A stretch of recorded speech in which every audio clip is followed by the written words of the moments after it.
Okay, आगे आगे।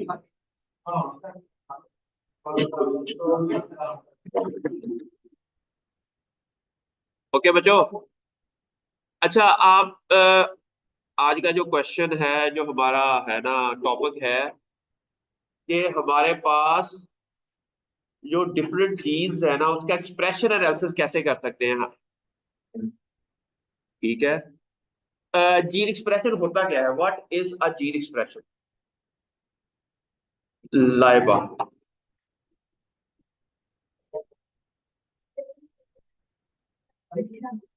Very good.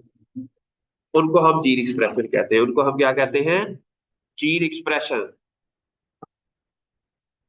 क्या कर रहे हो? अच्छा, जीन एक्सप्रेशन होता क्या है कि जो जीन एक्सप्रेशन एक फिनोटाइप देता है। जीन जीन एक्सप्रेशन क्या करता है? फिनोटाइप देता है। फिनोटाइप का मतलब अगर एक प्लांट है उसका कद बड़ा है तो इसके अंदर एक ऐसा जीन एक्सप्रेस हुआ हुआ है जिसकी वजह से उसकी प्लांट की जो हाइट है वो बढ़ गई है। कल हमने ये पढ़ा था कि एक पोटैटो है, टोमेटो का एक पौधा है जिसके टोमेटो के फ्रूट का साइज बड़ा है। उसके अंदर एक ऐसा जीन एक्सप्रेस होता होता है, जीपीए जीन है, जो कि जीपीए 1। हाँ, वो जीन है जो कि उसको फ्रूट के जो साइज है उसको बढ़ा देता है। लेकिन वाइल्ड टाइप के अंदर उसी जीन के अंदर एक म्यूटेशन आती है और जिसकी वजह से वो जीन है जो उसके उसकी वजह से उसका कद छोटा हो जाता है, फ्रूट का साइज भी, लीफ की विड्थ भी छोटी हो जाती है और फ्रूट का साइज भी छोटा हो जाता है। अच्छा, अब हम कैसे मालूम कर सकते हैं कि जीन एक्सप्रेशन का एनालिसिस कैसे करना है कि एक जीन कितना एक्सप्रेस हुआ है? उसको स्टडी करना है। अब आपने जीन फैमिली कर ली, जीनोम वाइड एनालिसिस कर लिया, आपने जीन के जो थे ना डाउनलोड कर लिए सीक्वेंसेस। अब हमने ये मालूम करना है कि ये जो जीन्स है ना वो कब कब एक्सप्रेस होंगे, किस प्लांट के पार्ट के अंदर वो एक्सप्रेस होंगे, किस स्पेसिफिक जो आपका इन्वायरमेंटल स्ट्रेसेस हैं उनके रिस्पॉन्स में एक्सप्रेस हो गए। इसको हम स्टडी करने के लिए इसको कहते हैं। तब ही हमें पता चलेगा कि आपका जीन काम क्या करता है। अगर मैं कहूं कि अभी के हम्माद की तरह अगर आप बोलोगे it mean you are expressing yourself. ठीक है, या अगर मैं कहूं कि हम्माद ये काम कर लो, ठीक है, लेकिन अगर आपके पाँव बंधे हो किसी ने, बस क्या आपको कहा कि ये चेयर उठा के रख दो, लेकिन आपके पाँव किसी ने बांधे हो तो आप काम नहीं कर सकेंगे। वो पाँव कैसे बांधे होते हैं? वो जीन को के ऊपर एक मिथाइलेशन हुई होती है। क्या होती है? उसके ऊपर एक कीले हैं, वो मिथाइलेशन तो हम कहते हैं, वो हुआ होता है। आप वो काम नहीं कर सकते। फिर एक जब कोई एक स्पेसिफिक स्टिमुलस आता है, बल्कि एक बंदा आए, वो आए आपकी टांगों में से रस्सी निकाल दे, अब आपको कहेंगे ये कुर्सी उठाओगे तो आप कर लोगे। अब ये काम इट मीन अब आपका जीन एक्सप्रेशन स्टार्ट हो गया। Now you can pick the chair. ठीक है, इट मीन वो इन्वायरमेंटल फैक्टर चेंज हुआ तो आपके एक्सप्रेशन के अंदर चेंज आ गया। एक स्पेसिफिक फिनोटाइप जो कुर्सी जहां थी अब यहां आ गई, इट मीन इस कमरे की फिनोटाइप चेंज होगी, इस कमरे की फिनोटाइप जो है वो चेंज हो गई। तो आप ये मालूम कैसे कर सकते हैं कि कौन सा जीन एक्सप्रेस हो रहा है और कौन सा जीन एक्सप्रेस नहीं हो रहा? पर के एक जीन है, हमने एक पौधे को ड्राउट स्ट्रेस दिया और साथ में कोल्ड भी रखा। क्या रखा? अभी मैं पिछली क्लास में पोस्ट हार्वेस्ट की क्लास थी तो उसको मैंने पढ़ा रहा था कि बच्चों को कि काइटोसिन की एक ट्रीटमेंट करते हैं। काइटोसिन की जब ट्रीटमेंट करते हैं मैंगो के ऊपर तो उसकी शेल्फ लाइफ बढ़ जाती है, उसकी शेल्फ लाइफ बढ़ जाती है। और दूसरा, उसकी अंदर फर्मनेस जो है वो बहुत ज्यादा डिक्रीज नहीं होती। ज्यादा शेल्फ लाइफ बढ़ेगी इट मींस दैट फर्मनेस ज्यादा रहेगी, उसकी अच्छी कंपैक्ट रहेगा तो वो ज्यादा उसकी शेल्फ लाइफ होगी, वो इतनी डिग्रेड नहीं हो रही। ठीक है, अब हमने देखना है कि क्या ऐसा हुआ उस काइटोसिन की ट्रीटमेंट के साथ कि फर्मनेस डिक्रीज नहीं हुई, लेकिन कोल्ड जो नॉर्मल प्लांट था, जो नॉर्मल फ्रूट था, उसके अंदर बहुत जल्दी वो डिग्रेड हो गया, बहुत जल्दी वो। It means that there is something happened at gene level gene के एक्सप्रेशन के अंदर चेंज आई है, और जिसकी वजह से उसकी फर्मनेस जो है वो डिक्रीज, को नॉर्मल के अंदर बहुत जल्दी डिक्रीज हो गई, लेकिन जो ट्रीटेड था, कोटिंग की हुई थी, उसके अंदर वो फर्मनेस इंक्रीज डिक्रीज नहीं हुई। ना ही उसके अंदर total soluble solid sugar decrease हुए हैं, ना ही उसके अंदर टाइट्रेटेबल एसिडिटी बहुत ज्यादा डिक्रीज हुई है। ठीक है, तो टोटल सॉल्युबल सॉलिड इंक्रीज नहीं हुए। टोटल सॉल्युबल सॉलिड अगर इंक्रीज हो गए तो जल्दी रैप्टिंग हो जाएगी। शुगर लेवल जितना ज्यादा जो फ्रूट मीठा होता है, इट मीन जो वो राइपेंड होता है, राइपेंड फ्रूट ज्यादा मीठा होता है, लेकिन अनराइप फूड कम मीठा होता है। इसकी वजह क्या होती है? उसके अंदर एसिड होता है, फ्रूट और शुगर कम होती है। ठीक है, अब वो कोटिंग ने ऐसा क्या किया, उसने शुगर को इनहांस नहीं किया। अब ऐसा क्या हुआ है, ये क्वेश्चन है। ऐसा, वो शुगर लेवल उसका इंक्रीज क्यों नहीं हुआ, ये क्वेश्चन है। अब उसके लिए हमें जीन एक्सप्रेशन एनालिसिस अगर हमें पता चल जाए, तो हमें उस फिनोटाइप को, जो शुगर लेवल कम ना ज्यादा होना, ज्यादा ना होना, ये एक फिनोटाइप है। ये क्या है? ये एक फिनोटाइप है। अब ये फिनोटाइप कैसे आई? कौन से ऐसे जीन्स थे जो एक्सप्रेस, जिन्होंने स्टार्च को ग्लूकोज में कन्वर्ट करना था, और वो एक्सप्रेस नहीं हुआ, बल्कि अमाइलेज है। अमाइलेज क्या करता है? स्टार्च को ग्लूकोज में कन्वर्ट करता है। इट मींस अमाइलेज नहीं एक्सप्रेस हुआ होगा उसके अंदर। अगर अमाइलेज एक्सप्रेस नहीं हुआ, अमाइलेज के जीन, अमाइलेज एक एंजाइम है, एंजाइम का प्रोटीन, प्रोटीन कैसे बनती है? जीन से मैसेंजर आरएनए बनता है, मैसेंजर आरएनए से। अब हम देखेंगे कि क्या एमाइलोज जो जीन है, वो कोटिंग और नॉन कोटिंग के अंदर उसका एक्सप्रेशन क्या है। कोटिंग, उसका एक्सप्रेशन का डिफरेंसेस क्या है, वो हम मालूम करेंगे आज का इस तरीके से, कि कैसे अमाइलोज जी। अच्छा, नेक्स्ट क्वेश्चन ये है कि कोटिंग वाले के अंदर अमाइलोज का एक्सप्रेशन कम है। इससे एक और क्वेश्चन रेज होगा कि अब ये कम क्यों हुआ? कोटिंग ने ऐसा क्या किया, कोटिंग ने ऐसा क्या किया कि अमाइलोज का एक्सप्रेशन कम हुआ? ठीक है, लेकिन नॉर्मल प्लांट के अंदर जिसके अंदर कोटिंग नहीं थी, उधर अमाइलोज का एक्सप्रेशन ज्यादा है, इसलिए शुगर लेवल ज्यादा हो गया। इसीलिए टोटल सॉल्युबल शुगर लेवल वो ज्यादा हो गया। अब जब ये हम एनालिसिस कर लेंगे, तो हमें एक और क्वेश्चन रेस होगा कि what happened at that level, कि why there is an increase in sugar level when they're under control condition, and no increase in sugar level under coating treatment। समझ आ रही है आप लोगों को? अच्छा, वो बाद में क्वेश्चन होगा कि उसका अब इट मींस दैट, अब हम कहेंगे कि कोटिंग ने क्या किया कि इथाइलिन की प्रोडक्शन नहीं करने दी। जब इथाइलिन ही प्रोड्यूस हुई, तो अमाइलोज नहीं प्रोड्यूस हुआ। इथाइलिन ने अमाइलोज को इनहिबिट किया। एथाइलोज ने, एथाइलिन इंक्रीज करता है, बल्कि इथाइलिन क्या करता है? वो इंक्रीज करता है माइलोज की प्रोडक्शन को। जब इथाइलिन ही नहीं बनी, तो माइलोज भी नहीं बना। जब उसकी concentration, there are many questions. जब आप एक क्वेश्चन का हल निकालते हो, उसमें से कई क्वेश्चन निकलते हैं, उसका फिर हल निकाल लेते हैं, तो इस तरह लॉजिकली आप चीजों को अंडरस्टैंड कर लेते हैं। समझ आ रही है आप लोगों को? तो ये है लॉजिक। ये क्या है? लॉजिक। लॉजिकली आपने ये मालूम कर लिया कि why there is a increase in the shelf life of the mango when they are treated with chitosan। when they are treated with chitosan increase, पर कि हम इसके ऊपर ये टाइटल लिख सकते हैं। हम ये एक्सपेरिमेंट किया, एक्सपेरिमेंट करने के बाद हमने देखा। अब इसका जो पेपर का टाइटल होगा ना, chitosan increase the post harvest quality and shelf life of mango by modulating the expression of amylase। ये टाइटल हो सकता है ना? इट्स वेरी गुड टाइटल ना।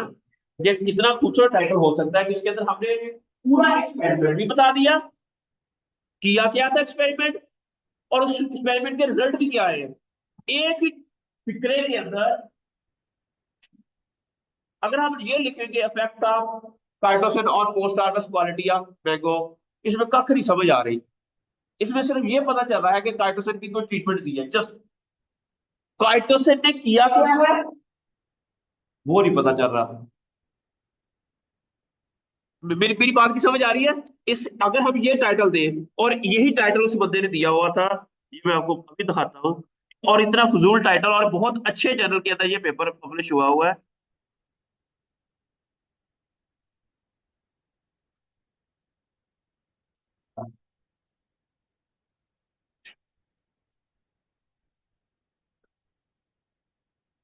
ये क्या लिखा हुआ है?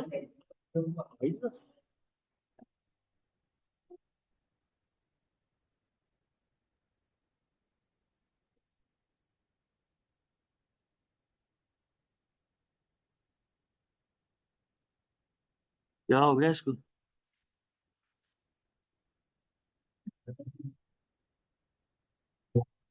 ये देखो, effect of chitosan on post harvest quality of mango, ये टाइटल दिया उसने। लेकिन अगर इसका एक्सपेरिमेंट करें तो इसे ये होगा, chitosan increase the post harvest quality of mango by modulating the expression of amylose या कंटेंट। ठीक है। तो इस तरह ये पेपर ज्यादा अच्छा। और आपको सिर्फ टाइटल, कहते हैं ना, आपकी अगर कोई एक अच्छा खिलाड़ी है ना, हमें उसकी शक्ल देख के पता लग जाए कि ये अच्छा खिलाड़ी है। उनके उनके बैठने के अंदाज से, उसके खड़े होने के अंदाज से हमें पता चल जाए, तो ये जो अच्छा। ठीक है। तो ये वो हमने अपने आप को इस तरह प्रेजेंट करना है कि आप एक अच्छे हॉर्टिकल्चर, आप इंटरव्यू देने जा रहे हैं, पहले ही वो सिर के ऊपर फुੱਲ ला के ते मुंह ते फ्रूट लगा के ते जाओ ते तुमको पता लगे कि हार्टिकल्चरिस्ट है ना। तो तो हम आते हैं कि व्हाट इज जीन। तो जीन एक्सप्रेशन से पहले हमें यह पता होना चाहिए what is a gene. Gene क्या होता है? हेरिडिटरी मटेरियल है जो कि पेरेंट्स से ऑफस्प्रिंग की जाती है। अब जीन की स्ट्रक्चर ये होती है। अच्छा, एक होता है ये वाला रीजन जिसे हम अपस्ट्रीम रेगुलेटरी रीजन कहते हैं, इसको कहते हैं प्रमोटर। ये क्या है? प्रमोटर। ये हो गया ओपन इंटरफेरेंस। ठीक है, एटीजी से स्टार्ट होता है, स्टार्ट नाम से स्टॉप नाम तक, यहाँ तक ये हो गया। इसके अंदर एक्सॉन्स होते हैं, इंट्रॉन होते हैं। ठीक है, फिर होता है एक टर्मिनेटर रीजन जिसको डाउनस्ट्रीम रेगुलेटरी सीक्वेंसेस भी कहते हैं। जो एमआरएनए बनता है वो सिर्फ इस रीजन से बनता है, सिर्फ इस रीजन से एमआरएनए बनता है, बाकी रीजन से एमआरएनए नहीं बनता। समझ आ गई आप लोगों को?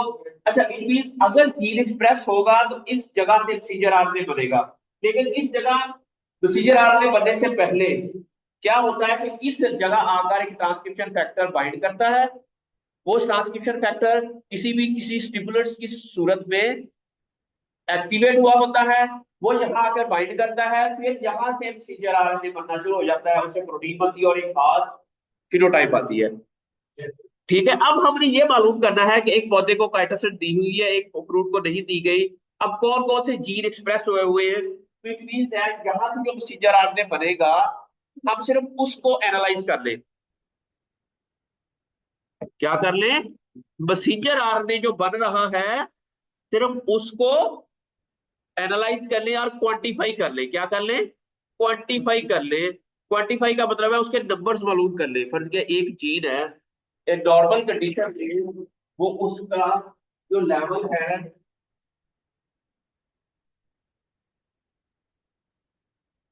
जीन बात जो है कोटिंग की हुई है, और नॉर्मल कंट्रोल है, पहले लिखते होते हैं नॉर्मली, कोटिंग वाला बाद में कर लिया, ठीक हो गया। जीन वन का जो एक्सप्रेशन है कंट्रोल में है 400, पर ये यूनिट है, इसके कोई एक यूनिट पर हमने आइडेंटिफाई कर लिया, इसकी 400 कॉपीज है प्रोसीजर आरएनए की। ठीक है। और जो है हमारा कोटिंग वाला, उसके अंदर इस जीन का एक्सप्रेशन जो है वो 15 है। व्हाट डज इट मीन बच्चे? What does it mean?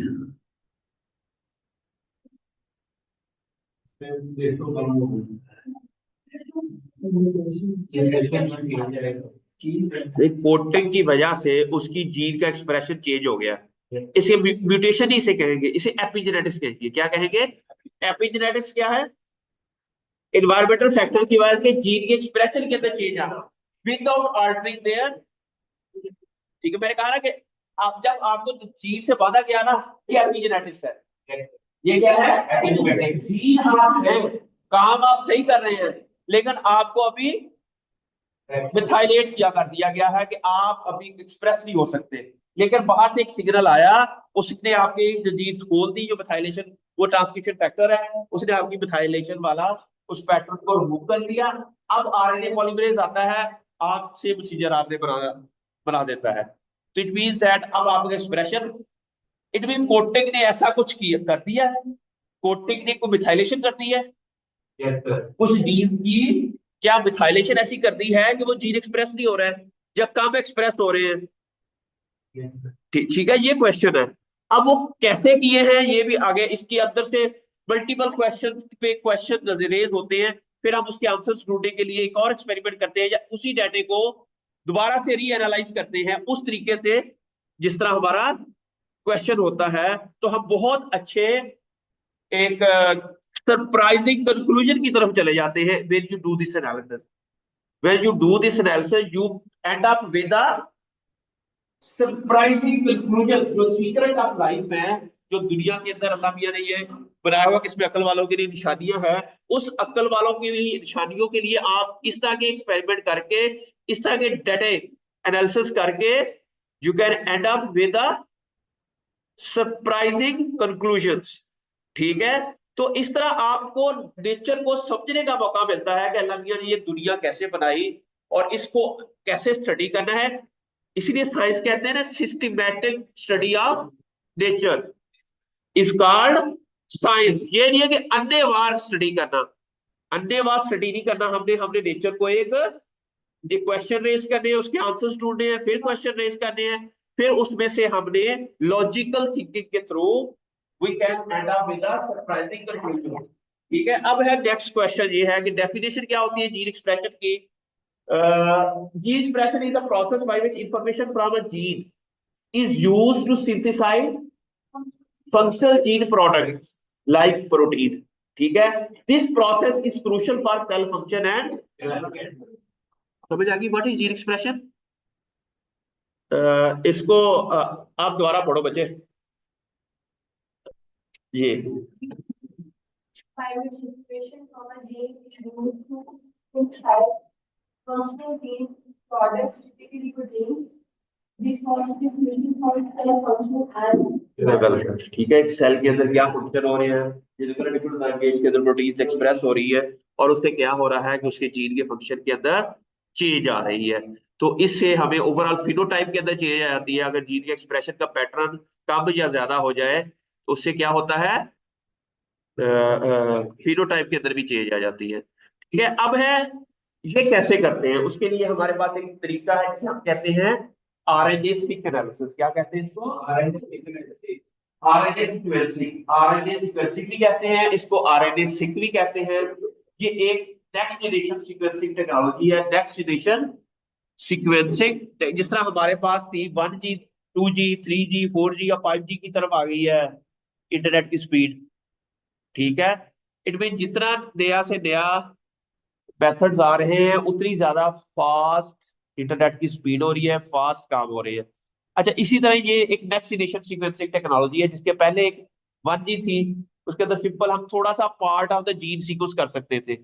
अब है कि एट द सेम टाइम, फर्ज किया मैं कह रहा हूं कि हमारे पास कंट्रोल के अंदर जो कंट्रोल है ना, उस पर जब हमने आरएनए आइसोलेट किया और कोटिंग वाले का आरएनए आइसोलेट किया, तो पता चला कि टोटल जो आरएनए बने हुए थे, टोटल आरएनए एक जीन का, देयर इज अ पॉसिबिलिटी कि एक जीन की आरएनए 5 हो, दूसरे जीन का जो आरएनए है वो 10 हो, तीसरे के 500 हो, चौथे जीन के टोटल फर्ज के 20,000 जीन्स है, टोटल 20,000 जीन्स हैं, लेकिन हमें आरएनए के मॉलिक्यूल मिल रहे हैं 80,000 या 2 लाख, पर के 80,000 मिले, लेकिन टोटल जीन तो सिर्फ 20,000 है।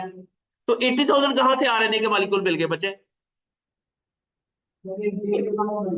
मल्टीपल आरएनए के मॉलिक्यूल बन गए, एक जीन के मल्टीपल आरएनए के मॉलिक्यूल्स बन गए। इसलिए कोटिंग वाले के अंदर हमें मिले हैं 75,000। जब हमने आरएनए आइसोलेट किया दोनों में से, कोटिंग में से भी, फिर हमने इसको सीक्वेंसिंग के लिए भेज दिया। एक टेक्नोलॉजी है जिसे हम इल्यूमिना डीएनए सीक्वेंसिंग कहते हैं। वो उन्होंने एक एक मॉलिक्यूल को सीक्वेंस किया और हमें बता दिया कि इस जीन के इतने मॉलिक्यूल हैं, इस जीन के इतने मॉलिक्यूल हैं, इवन नंबर भी बता दिए हमें। अच्छा, उस नंबर को हम कहते हैं एफपीकेएम। उस यूनिट को क्या कहते हैं? जीन के एक्सप्रेशन के उस यूनिट को कहते हैं एफपीकेएम। एफपीकेएम, जिस तरह आपकी हाइट का यूनिट क्या होता है? मीटर। आपकी आपने सफर करना है, स्पीड है उसका किलोमीटर पर आवर।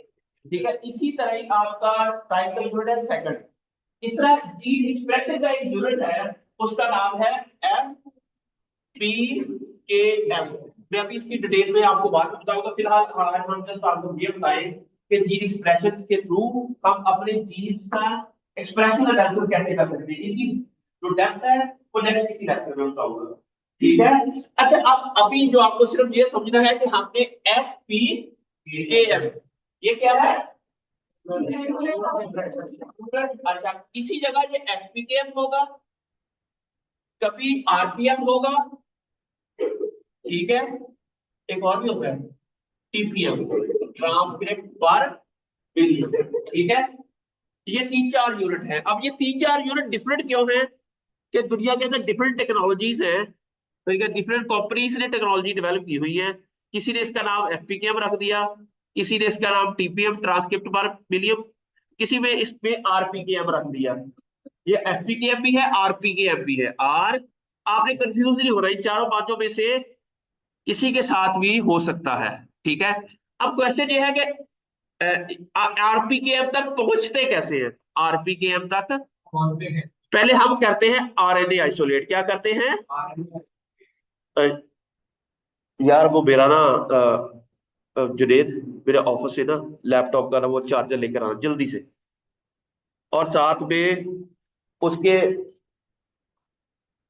मेरा लैपटॉप वाला बैग भी ले आना। ठीक है। किसी के वो है ऊपर वाला, क्या होता है उसको? हाँ? हाँ, चले वो उसके अंदर होगा, वो इधर है। अच्छा, क्या है कि व्हाट इज आरएनए सीक्वेंसिंग? क्या है आरएनए? शायद तो हाँ, तो उधर लगा के देखो इसको, उधर से इधर लेकर आओ इसको। पेन पेन पेन देख लो, वो तो लग जाएगा ना। पेन देख लो,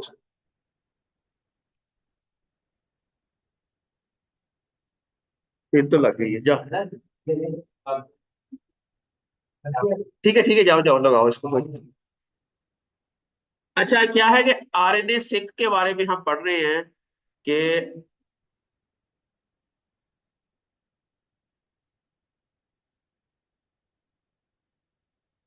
माशाल्लाह काफी लंबा है, थोड़ा सा। चलिए ठीक है, थैंक यू। हो गया होगा, थैंक यू। अच्छा, अब है कि हमने क्या करना है कि सबसे पहले हमने एक एक्सपेरिमेंट प्लान करना है। हमने कोटिंग दी और नॉन कोटिंग को ड्रॉ रखा। और अच्छा, अब नेक्स्ट क्वेश्चन ये है कि हमारा जो डाटा जनरेट होगा वो किस पॉइंट पे करना है हमें?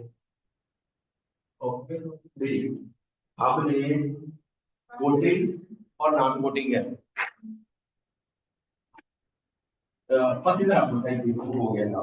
अच्छा, अब हमने पहला पॉइंट ये है कि हमने डाटा लेना कहाँ है। कोटिंग करने के कितने दिन के बाद डाटा लेना है?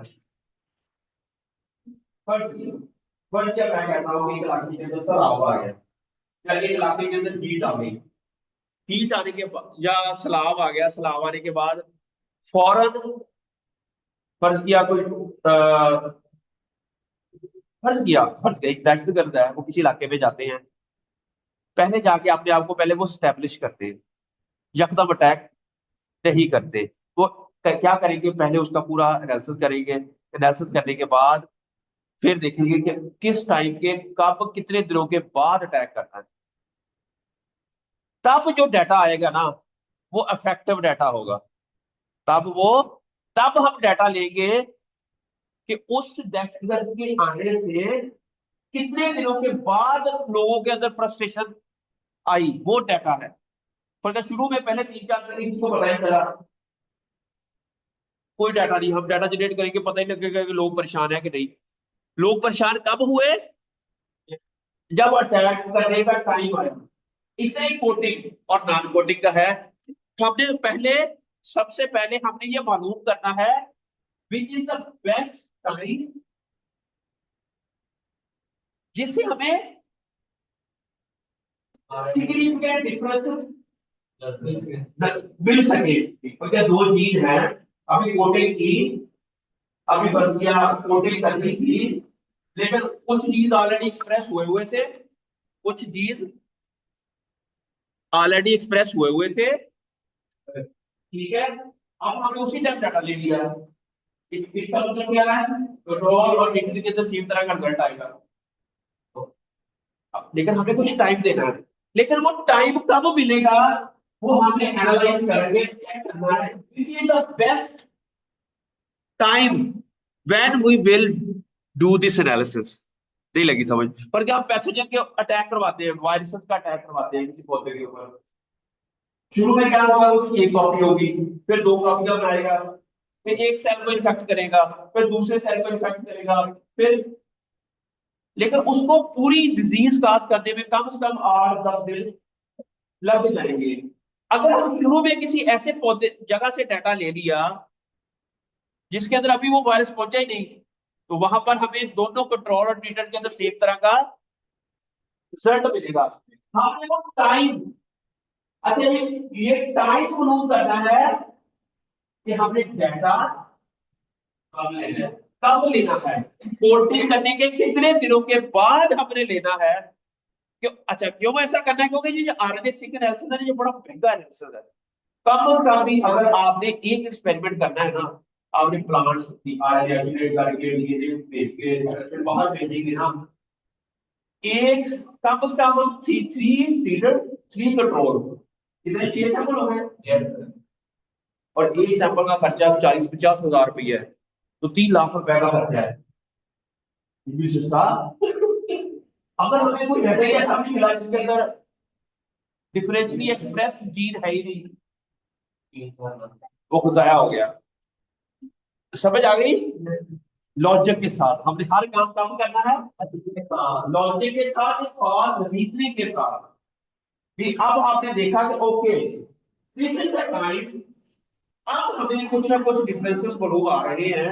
अब हम वहां से आरएनए आइसोलेट करेंगे, उसको पहले डीएनए में कन्वर्ट करेंगे, आरएनए आइसोलेट करके, क्योंकि आरएनए बहुत जल्दी डिग्रेड हो जाता है, आरएनए बहुत जल्दी उसका एनालिसिस करना मुश्किल हो जाता है। हमारे पास एक टेक्नोलॉजी जिसे हम रिवर्स ट्रांसक्रिप्शन होती है, एक रिवर्स ट्रांसक्रिप्शन होती है। हमारे पास एक एंजाइम होता है जिसे हम रिवर्स ट्रांसक्रिप्टेज कहते हैं।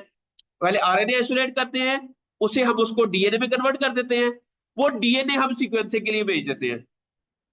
अब फर्ज एक, अगर एक जीन के 10 आरएनए के मॉलिक्यूल एक्सप्रेस हुए हुए ना, वो 10 टाइम उसका डीएनए बन जाएगा। नहीं लगी समझ? फर्ज किया आरएनए 10 बार एक्सप्रेस हुआ है, आरएनए क्या है, 10 टाइम 10 मॉलिक्यूल है आरएनए, 1 2 3 4 5 6 7 8 9 10, एक जीन के 10 आरएनए के मॉलिक्यूल बने हुए हैं। तो जब हम इसको डीएनए में कन्वर्ट करेंगे ना, तो डीएनए के मॉलिक्यूल भी 10 ही होंगे उस जीन के। ठीक है, इस तरह दूसरे जीन के 3 मॉलिक्यूल है, तो उसके डीएनए के मॉलिक्यूल भी, जब हम रिवर्स ट्रांसक्रिप्शन करवाएंगे, रिवर्स का मतलब है उल्टा, डीएनए से आरएनए बना ट्रांसक्रिप्शन, आरएनए से डीएनए का बना रिवर्स ट्रांसक्रिप्शन। एक एंजाइम होता है, उसको हम उस आरएनए के ऊपर डालते हैं, साथ में हम डीएनए के मॉलिक्यूल ऐड कर देते हैं, एडेनिन गुआनिन साइटोसिन थाइमिन। तो क्या होता है कि आरएनए डीएनए में कन्वर्ट हो जाता है, फिर उस डीएनए को हम कॉपीज को भेज देते हैं। कॉपी क्या करती है कि एक एक डीएनए के मॉलिक्यूल को सीक्वेंस करती है। पर क्या आपने जी1 के मॉलिक्यूल है ना 10 है, तो वो कर देगी 10 बार सीक्वेंस हुआ है। जी2 3 बार सीक्वेंस हुआ है, इतना बार उसकी 3 मॉलिक्यूल। अगर एक जीन 5 बार सीक्वेंस हुआ है, हम कहेंगे कि वो इनिशियली उसके 5 आरएनए के मॉलिक्यूल थे। ये सीक्वेंसिंग होने के बाद फिर हम करते हैं अलाइनमेंट। बस क्या अब हमारे पास कैसे पता चलेगा कि कौन सा जीन एक्सप्रेस हुआ है? फिर हम क्या करते हैं कि होल जीनोम ले लेते हैं, उसके साथ हम अलाइन कर देते हैं।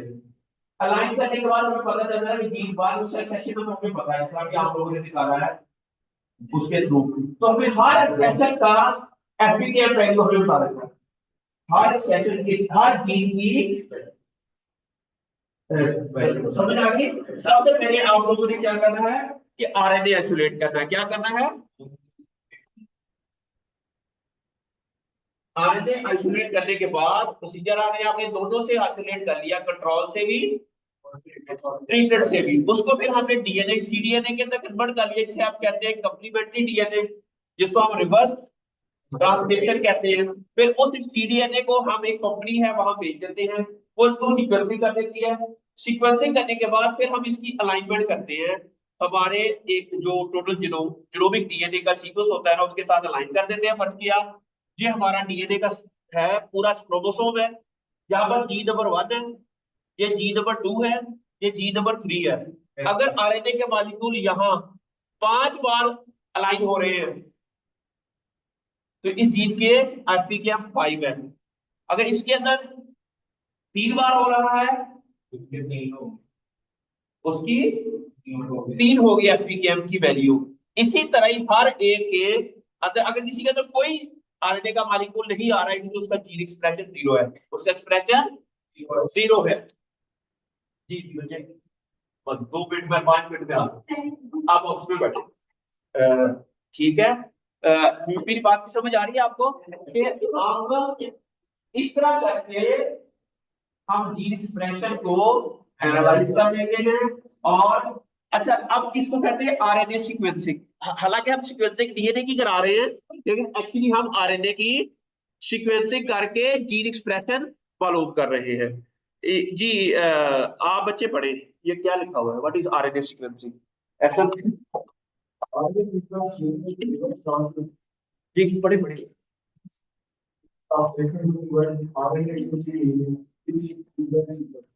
This allows for comprehensive profiling of plants and flowers.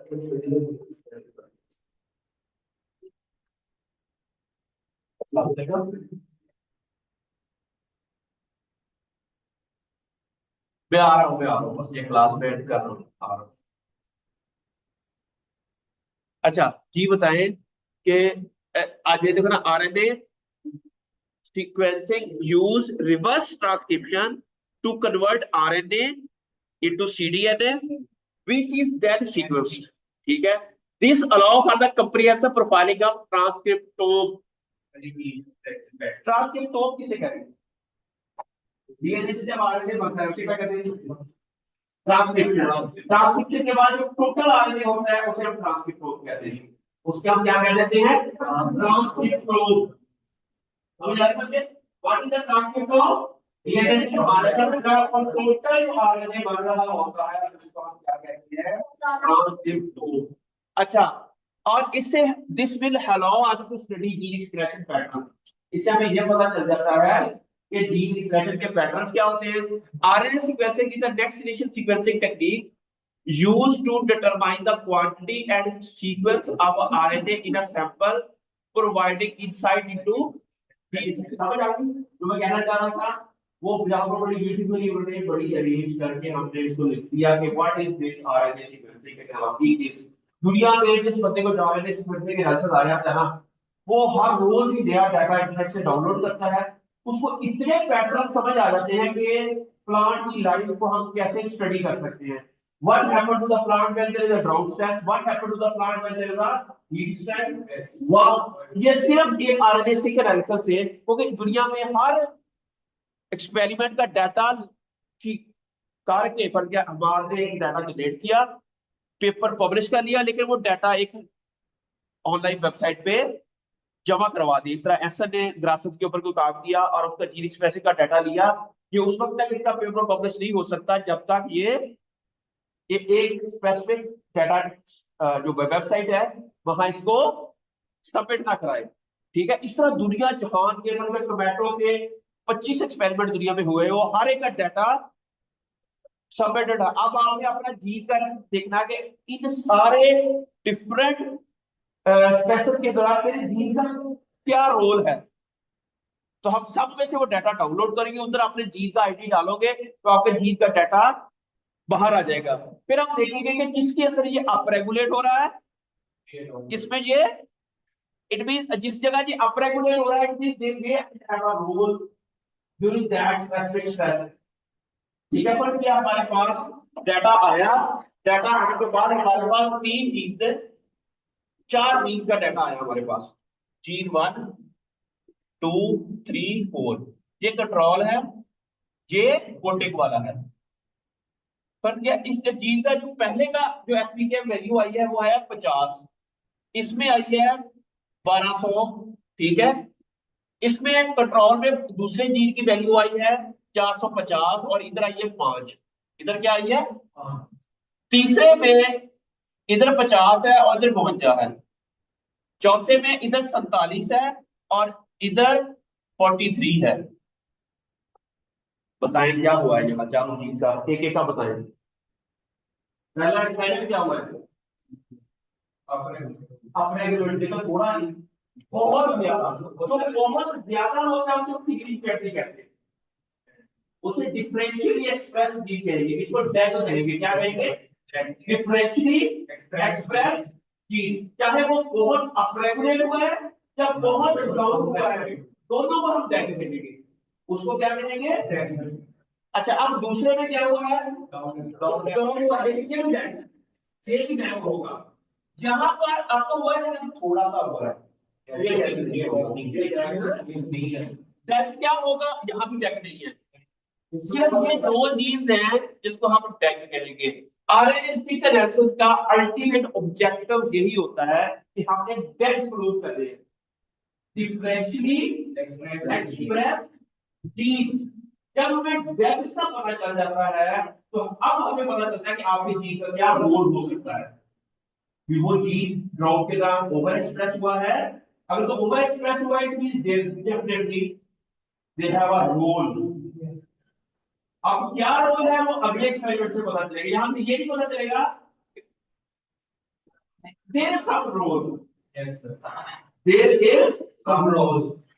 ठीक है, फिर हम देखेंगे कि आपका जीन एक्सप्रेस हो रहा है ओवर, और कौन कौन से जीन है जो ओवर एक्सप्रेस हो रहे हैं, क्या उनका आपस में कोई कनेक्शन है। फर्स्ट किया एक जगह हमारा भी होता है, एक दफा अफगान एक होता है, एक जगह जाएगा, तीनों आप इकट्ठे होते हैं। ठीक है, लेकिन एक जगह जब अफगान नहीं हो वहां पर ये पता नहीं होता, जुनेद नहीं होता, इट मींस दैट ये दोनों कहीं एक जगह काम नहीं कर रहे हैं। सम टाइम ये इकट्ठे हुए हैं, लेकिन ज्यादातर ऐसा होता है कि जहां पर अफगान नहीं होता है वहां पर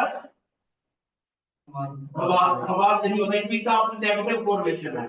इट मींस दैट अगर दोनों का एक्सप्रेशन हाई हो रहा है इट मींस दोनों एक दूसरे को हेल्प कर रहे हैं, दोनों का कहीं ना कहीं पॉजिटिव कोरिलेशन है।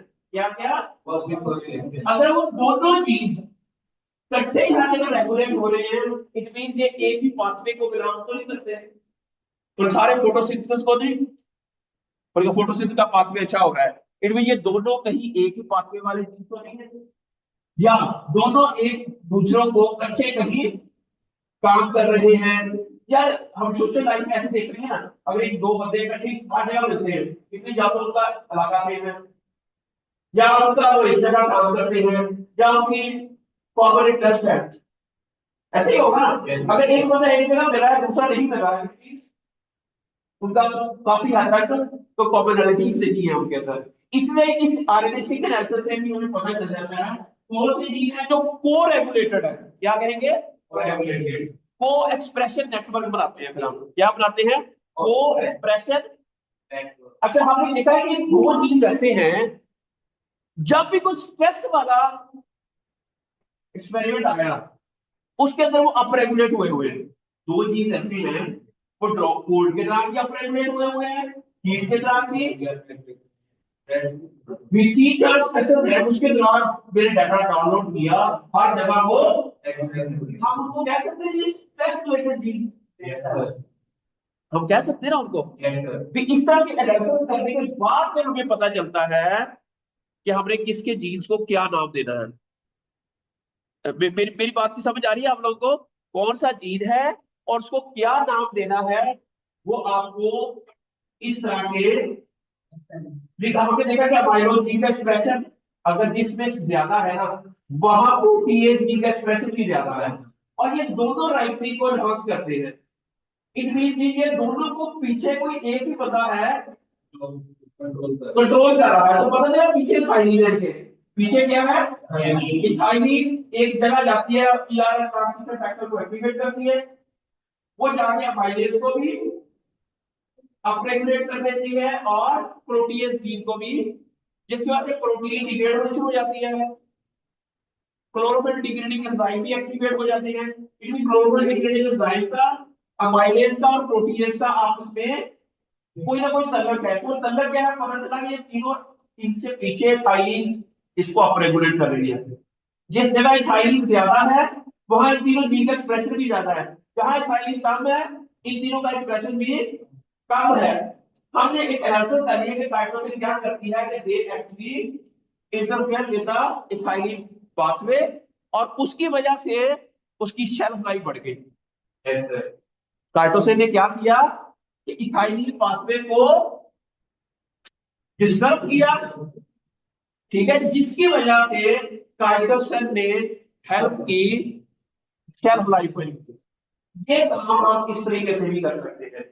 ये हमने आरएनए सिंक का मतलब सिर्फ एक है, टैग को रिमूव करें। क्या होता है मुझे आपको, व्हाट आर दैट्स?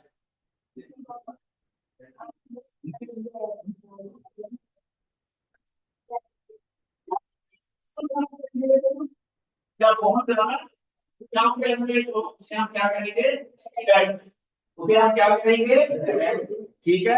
अगर कोई बंदा बहुत ज्यादा रेगुलर है और एक बंदा बिल्कुल नहीं क्लास में आता, वो भी टैग ही होगा, ठीक है। लेकिन जो नॉर्मल तरीके से आता है वो डेक नहीं है उसका, ठीक है। अब डेक का समझ आ गया आपको? हमने आरएनए सीक्वेंस एनालिसिस के बाद सिर्फ डेक्स मालूम करने हैं। इसके अंदर ये आप डेटाबेस है, एनसीबीआई को जियो डेटाबेस है। ये हम नेक्स्ट इंशाल्लाह आपको क्लास में पढ़ाएंगे कि कैसे हम जो अब ये जीन एक्सप्रेशन पढ़ लिया ना, अब हम अपनी जीन फैमिली के जो एनालिसिस हैं वो कैसे कर सकते हैं, ऑनलाइन डेटाबेसेस से कैसे डाटा एफवीकेएम का लेंगे और अपने जो जीन फैमिली वाले मेंबर्स हैं उनका एनालिसिस करेंगे। ये आगे इंशाल्लाह नेक्स्ट मेरी, मैंने एक वाइवा लेने जाना है, तो आई एम लीविंग नाउ। तो